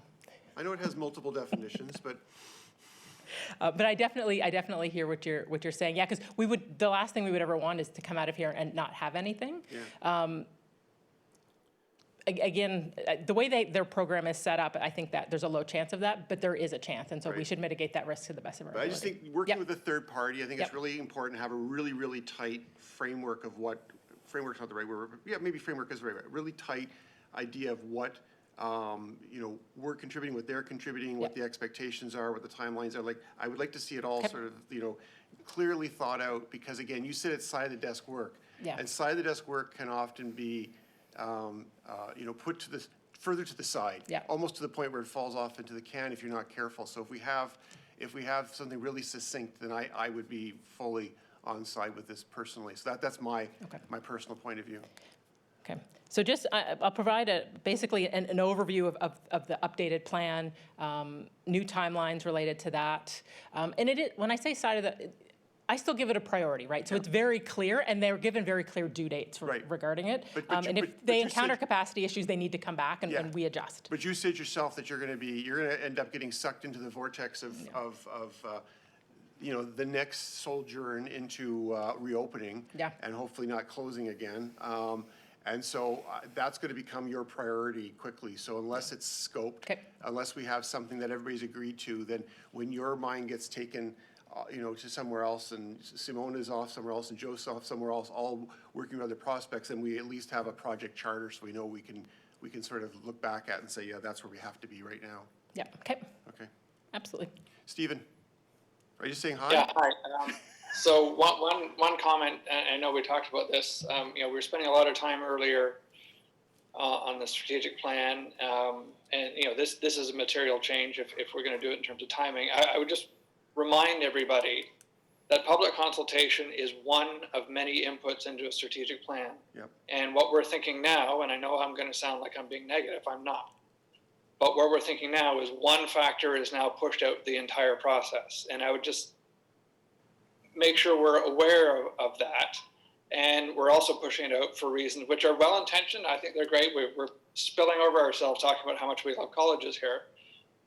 But still, you know, we can't consult the entire population. And sometimes with some of my clients, and forgive me for spilling private life into this, but some people think consultation, if you don't get 100%, you're not doing it properly. Yeah. Like, no, like we can't talk to everybody. And I think I would agree with Jeff. You know, it's well intentioned. I'm all for it, but we need parameters, we need timelines, we need scope. I'm not looking to squash anyone's excitement, but we can't just now allow an entire strategic process that we were told at the end of last year was super important. That's why we all gave up so many hours, and now we're being told well, we're not going to get it until September. So I just would be cautious of us thinking about if Sheridan, and it's great, but it's only one input into the strategic plan. Yeah. And I just wouldn't want one input to materially delay it. If you're telling me it's going to be September anyway, well, that's also news to us, but maybe that's the reality. I don't want one factor to derail a process that we've been told and we inherently believe is important to allow some students. Jenny, you talked about we're a learning institution. Yeah, we are. But our mission here is to get a strategic board done, a strategic strategy. So anyway, I'll leave it at that. Yeah. And I'll go as far as say I endorse what Stephen just said as well. And I mentioned this earlier too, that the delay of the strategic plan is kind of news to me as well. So I mean, as long as if we stay tight, we have some clear-cut, goals. And part of that goal is, as Stephen articulated, and I agree with that, you can't get everybody. But what we need to do is recognize the fact that one of the areas we have fallen down in almost every strategic plan is really getting much public input at all. So if we can get quality input from a percent or two more of the public, but spread over a better demographic, then I think it's potentially worth the extra energy to get into that. Because I think if I can identify one thing that our strategic plans in the past have not been, they really haven't been bought into by the public to any large degree, and I think that they have to have some degree of ownership and participation. So juxtapose all of the information, synthesize all that information that you've just gotten from, Stephen and I, particularly because we're sort of playing, we're both little skeptical buyers here at this point, so I hope that that's helpful. I see Janet's hand went up, so I'll come back to her. So I support what Stephen just said. I think that while the proposal of seeing something that how it could be done, I actually think it would be better to come up with a different problem to engage with Sheridan, not tie it to a strategic plan. It connects us with Sheridan. It connects the students to something, but use it for a problem that we just generally know we have, and let them go at it. And there are problems that we have. We've even called them out already in lots of the strategic discussions we have. So instead of having something that could derail us, maybe they actually get us a little bit ahead by giving them something that's an element within the thinking that we've already started brainstorming and working on, to say, this is what we'd like you to go away and think about. I think that has value. And I don't know that is, whether they come back with brilliance or not. They haven't delayed the timing of the strategic plan. They've been working on something that you generally know is a problem we have, and we need to crack with some different thinking. Thanks, Janet. I want to clarify something first. So, because I was very careful to understand this, and I just want to make sure that we're all on the same page. So this is not, I know you said at the beginning this could have an impact on delaying the strategic planning process, but then as you were describing, or as we were talking about fleshing it out a little bit more, you said that it's going to be delayed anyhow. So is this, I'll just ask it again, just to make sure that we're all on the same page, because I heard something different than I think maybe my colleagues did. You're not anticipating this to cause a delay to the delivery of the strategic plan, are you? No, I think the difference between the two is that if we do this particular project, there's a concrete push out. Right. Where I went back and I was looking at the timeline, and we'll continue to move forward and we'll provide updates, but looking at where I thought we'd be and looking at where the pandemic currently is and where we are and you know, what reopening may look like and the issues with the vaccine and how I can now see 2021 unfolding is not how I saw it unfolding in October and November, to be completely honest. We were all in the same boat. And it keeps shifting. And so under the new circumstances, as I feel they'll go, it is unlikely we'll be able to hit the June.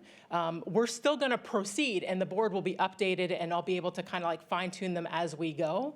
But this would cause like a hard yes. We would only push it back.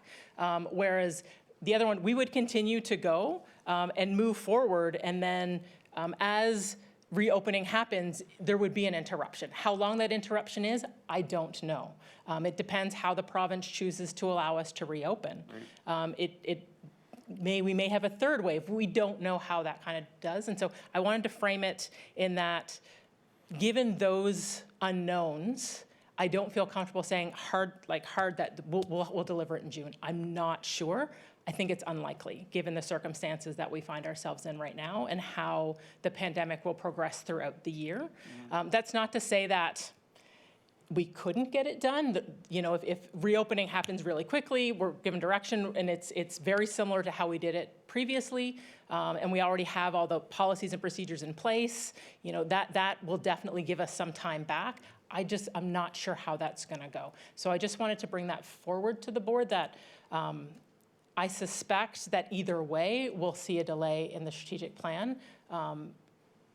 And that's why I wanted to bring this forward and just bring that up, that this would cause definitely a push out because of just the timeline of the Challenge Accelerator. But irregardless, there will likely be a delay. I'm not sure what that delay looks like. So based on what you're saying, so the potential delay is instead of June, September. Is that essentially? I would. Is that the worst case scenario in your mind? To me, yes. Okay. So based on that, I'm still in the position I was in previously. With great respect, I disagree with Councillor Hazard-Thiel's position that this may not be the right project, because I don't think there is anything more important. And I've said this before about the strategic plan. We first got into this. I made a big deal about emphasizing the importance of getting the public engagement, and I don't even like the word consultation anymore, but it's the public engagement in the process. If this truly has the potential of enhancing cross-demographic, public engagement in this process, then for my vote, it's worth 2 months. Is it worth 6 months? Maybe not. So if you're saying 2 months, or I guess June to July, or June to September, that's 3 months, but not much happens in the summer anyway. So if that's what you're saying, then I'm still on side with that. If you're talking about something that could potentially push this even farther off, I'd say no, we need to be ready to hit the ground running in the fall. Yeah. Because that's when we all anticipate that things will start returning to normal. Yeah. Whatever that looks like. And during the October and November meetings, and this is why this is good to clarify, my understanding was that the board was putting a lot of importance on public consultation, which is why I was moving forward with this. Like, that was what I got out of it. And I think it's a matter of you want it done right. Yeah. And I completely get what Steve's talking about, that we're not going to go out and survey every single person. But I think previously we didn't do enough of the demographics. Yeah. 7 students from White Oaks is not representative of the entire Oakville community, as an example. And I do think there might be a happy medium in where we can talk to them, about how the library can better engage with the public. We might be able to tweak it to provide that broadness. It would still provide us some guidance with the strategic plan, but but then something we could also take moving forward. So I can definitely tweak that, and I'm hearing and broaden it out, and it may suit the board a bit better. I also think that no matter what we do with that, whether we go forward with this particular topic or another, I think it's important that the board, some board members participate and they deliver that message to the teams themselves. Well, I'm up for it, and I'm sure somebody else would be happy to do that too. I still suggest that you really nail this all down Yep. in a memo and be prepared to speak to it. Spend a bit of time before the strategic planning session just to get final buy-in or whatever the direction is. I apologize because I think somebody was waving and the pictures are so, it's Colleen. Hello, Colleen. I didn't see you earlier. Hi, can you hear me? We can. Yes. Okay, so I just wanted to make a couple of points. The first one is I would suggest in terms of scoping for the public consultation that the way I would frame it is that it's an augmentation of your traditional way of doing public consultation. So it's broadening because for the last few years, the library board has highlighted the fact that there's been no youth engagement at all. And that is an area that you want to grow in. Also, the community has changed quite significantly. So engaging with those communities as well is going to be extremely important. So I think if we define the scope of it as an enhancement or augmentation, I think that could work quite well, so that it's not seen as something that if you don't like what the students propose, that you have to start from square one. You have a baseline for your public consultation. So that was the first thing. The second thing that I just wanted to highlight that Tara was delicately tiptoeing around, but it's something that we're talking about at the town as well, is the capacity of staff right now. So we need to understand that the staff have been going full out for an entire year, and they're trying to do double duty. You need to factor in that not only are we potentially going to have a lot of quick change that's going to come from the province over the next few weeks and months, you also have to plan for the possibility that some of your staff are either personally going to get sick or their family members are going to get sick and they're not going to be available.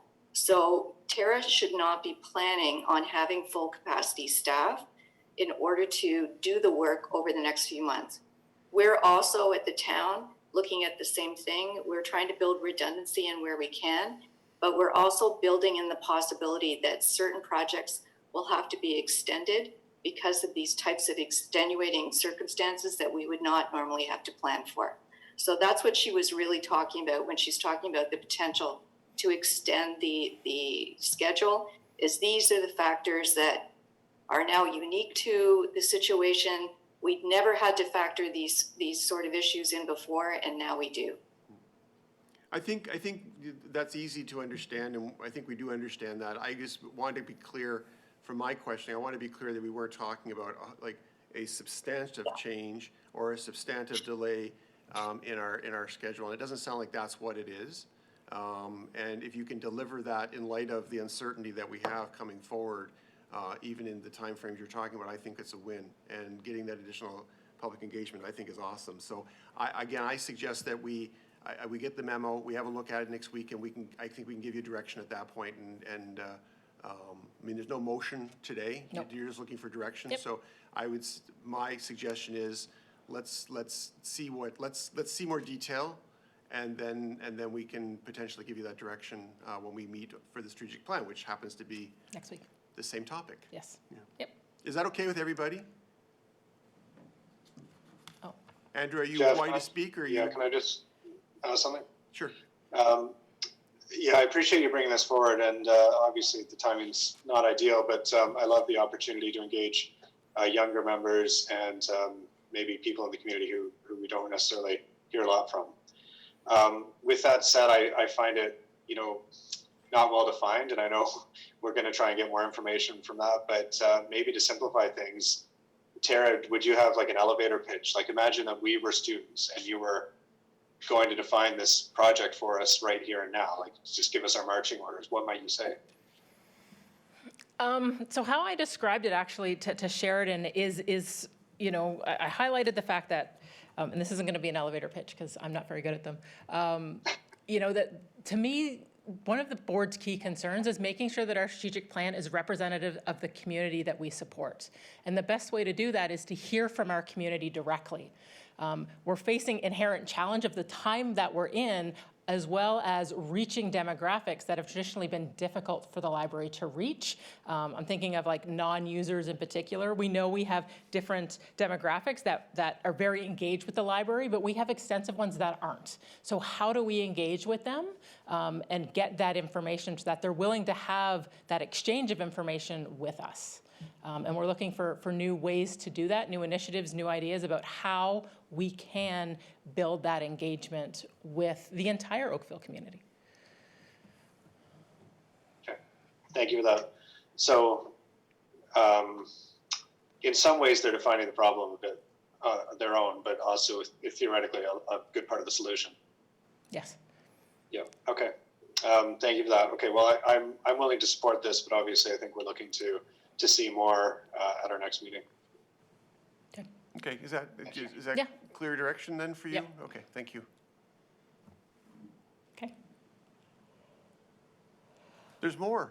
Oh, yeah, there's not a lot. So they would have remembered, and I mentioned this when we were talking about the bylaws, that the Southern Ontario Library Service and the Ontario Library Service North are merging, and I've sent different updates about that, and that happens, I think that actually set to happen in April, and there is a board that governs what will be the Ontario Library Service, and those board members for the Ontario Library Service are selected from the board assemblies that exist underneath them, and those are where different geographic areas, board members kind of meet to discuss different issues. And Bill has been attending. He volunteered last year for that. And we're invited to appoint another official representative and provide that name to the Ontario Library Service for 2 meetings, one in the spring, one in the fall. One will happen in April. So I just wanted to revisit this and see whether or not Bill would like to continue or whether there's another board member that we would like to appoint to serve on the board assembly. Who's not here today? I'm just kidding. So Bill, first of all, are you, let's clarify this, are you willing to continue? Yeah, I mean, I'd be happy to do that. I enjoyed it, and Okay. It was interesting, and I thought it was time well spent. Sure. Okay, now let's try to find you a buddy. Anybody else want to take on this important task? Oh dear. Bill, could you tell us a little bit more about it? Well, I mean,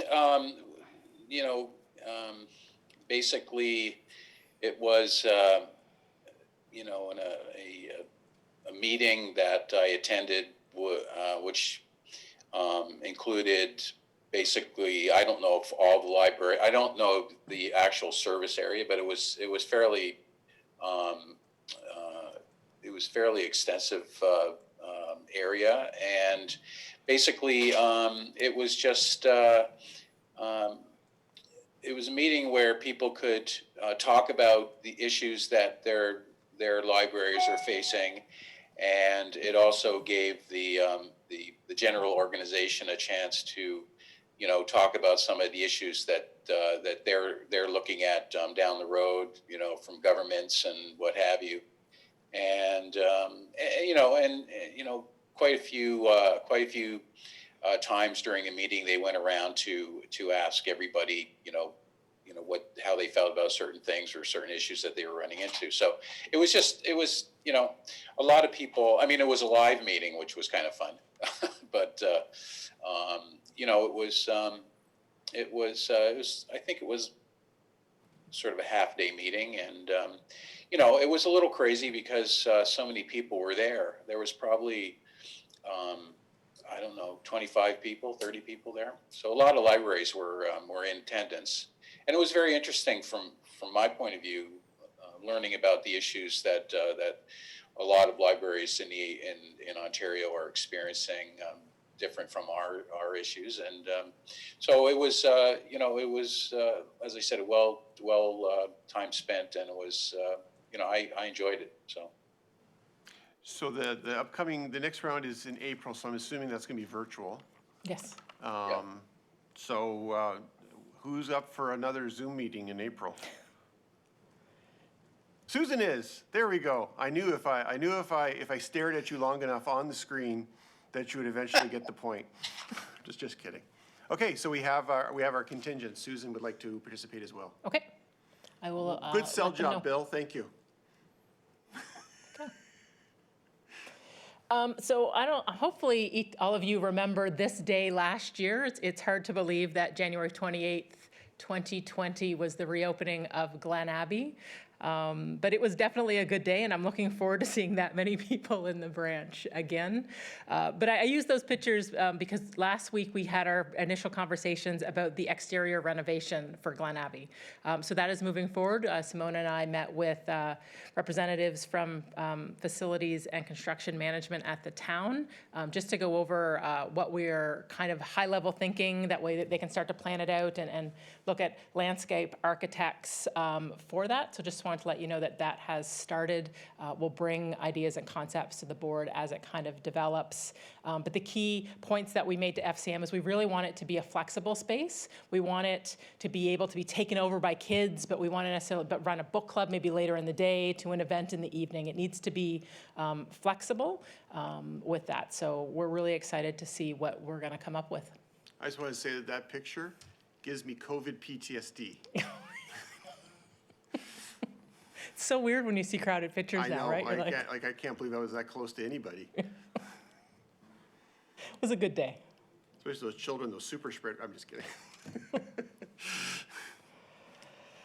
And then I mentioned this actually in the document that we launched our Equity and Diversity Book Club, and we've definitely got good uptake with that. We're partnering with the Halton Equity and Diversity Roundtable, as well as Halton Hills Public Library. And we've had our first meeting, and we're getting really positive feedback for that. So that's an exciting initiative that we're working on. And then also we launched Gusto on January 13th. It is a staff recognition tool. It allows staff to go in and recognize other staff. And then at the end of every month, we kind of take everybody who was recognized and we do a draw for a gift card. So we were really excited that we had 15 submissions within the first 24 hours. And we're looking to really develop that moving forward. We're exciting. It's getting a good buzz in the library. And now it's just a matter of how do we make this part of the culture moving forward. What is the nature of the recognition that is happening in terms of allowing staff to recognize other staff? So based on what? On performance, on like how, what kind of qualities are they recognizing? So the library has customer service values, and so they're asked to tie them back to those values. Okay, great. And then book walks, we talked about this. This is how we're contributing to the town's There's No Place Like Home winter strategy program. So our first book walk is up at Bronte Park, and you can kind of see it on the poles there as you go down. So it's a picture book. So the idea is you kind of read it and you read it as you go. So this is the first one. We have another one going up at Tannery Park, hopefully in another week or so. These have definitely proven to be more of a challenge than we anticipated. Initially, simply dealing with publishers. So we were lucky enough that the book up at Bronte, that's Marcus's book that he wrote. So we got some permission for that. And then we've had some challenges with weather, and we've done this before, but with the BIA. So they went, the downtown BIA, but they went in store windows. So mounting them for outdoors has been a little bit different. But the idea is if it proves positive, we'd actually look at potentially installing permanent ones and then changing them out quarterly and seasonally. And then we can kind of like pre-work with publishers to get those in advance. But so far we've received positive feedback on them. And we're looking forward. The plan is for 3. And so, yeah, the next one is Tannery Waterworks Park and should be up in the next couple weeks. Can I pitch you doing one up in North Oakville? Yeah, we've been doing them in consultation. We've kind of let parks dictate where they thought they would be best suited. Right. But I can ask that the third one be up in North. Memorial Park, for example, has some really nice winding sidewalks, and there's a pond, and there's a bridge, and there's some really interesting areas to I think this would adapt quite well in that area, and it's fairly heavily used by families, so it'd be terrific. And be nice to see some more activity, more animation of the North Oakville area. Okay, I can do that. Thank you. And then, last time I brought some customer feedback, the board seemed to really like that. So these are some different comments that have come up to me through different leaders and branches. It really just speaks to, I think, some of the most vulnerable that we're addressing, particularly seniors, our connection kits. The first one, so we had a customer who was really struggling because she was isolated for Christmas. However, she received one of our preset tablets with ebooks, and it brightened her day. We have a customer who's losing her vision and is getting frustrated with Cloud Library, so we've put her onto Homer, which is something for somebody with vision issues. Customer who's never had internet access at home and now has borrowed one of our portable hotspots. Customer in her 90s was very excited to try some new technology. She still had a rotary phone, but she was very happy to get a tablet kit and excited how to use that. We had a longtime customer who regularly uses the computer and was really excited to be able to take that and at home with them with our tablet and Wi-Fi sets. And then the last one is a customer who had no access to books in March, and then in December she received one of our connection kits, so she's able to reconnect. I'm not sure which one of these, but one of these also, it's we're hearing about these challenges, particularly in retirement residences where they're isolated, they can't leave their room, where one spouse is helping manage, I think in this case, her husband has Alzheimer's, and so she's his primary caregiver all day. And then at night, she now has access to audiobooks, and she just likes to relax once he's gone to sleep and be able to do that. And she hasn't been able to do that, and these connection kits have helped her do that. And hearing stories like that really tells us the impact that we're having. They're individuals, so sometimes they get lost in the bigger story, but the connection kits in particular are making a huge impact in our community, and this is absolutely lovely to see, and I wanted to share it with the board. Do we have enough of those connection kits? We could use a lot more. I think we have 6, how many do we have? We have 15 with the Wi-Fi and 15 just the tablet. Okay. So we have 15 that are the connection kit, so it has a tablet with a Wi-Fi hotspot, and then we have 15 preloaded tablets. So they don't connect to Wi-Fi, but they come preloaded with ebooks, so somebody has access to them. Any feedback, customer feedback on the Zero Fine program? I haven't really heard much about it other than when we initially first launched it, we got a significant amount of really great positive feedback. But we haven't since that initial kind of launch. Thank you. And that's all. Thank you. That was a really comprehensive report. Thank you so much for that. Did I see, I'm sorry, I looked down for a second. Janet, did you put your hand up? Yeah, okay. Go ahead. I did. I just wanted to share that I had actually directed an 84-year-old man to contact the library because he actually didn't know how to use some of the digital.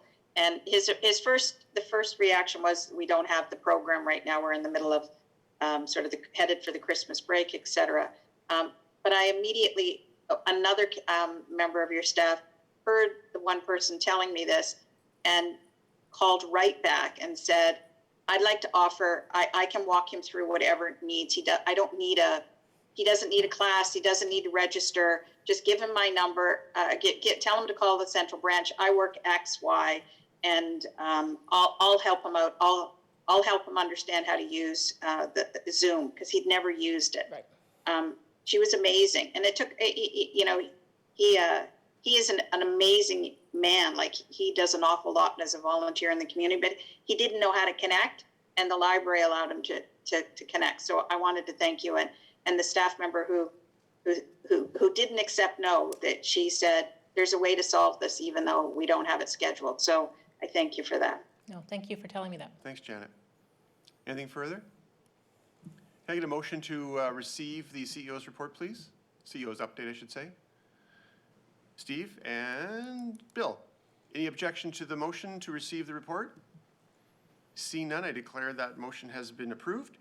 Members of the board, we have no confidential discussion items. And is there any new business to come before the board this evening? Board members? Staff? various hangers-on? No, we don't have those anymore. Okay, so we have no new business. The date and time of the next meeting is on Thursday, February 25th, 2021, so please mark your calendars accordingly. And I will look for a motion to adjourn. Pankage, somebody? Pankage and Andrew. Any objections to adjourning? I dare you. I'm just kidding. No objections? This meeting is adjourned. Thank you, everybody, for your time and attention. Great meeting. Look forward to seeing you all in a couple days for the strategic planning session. Good night, everybody.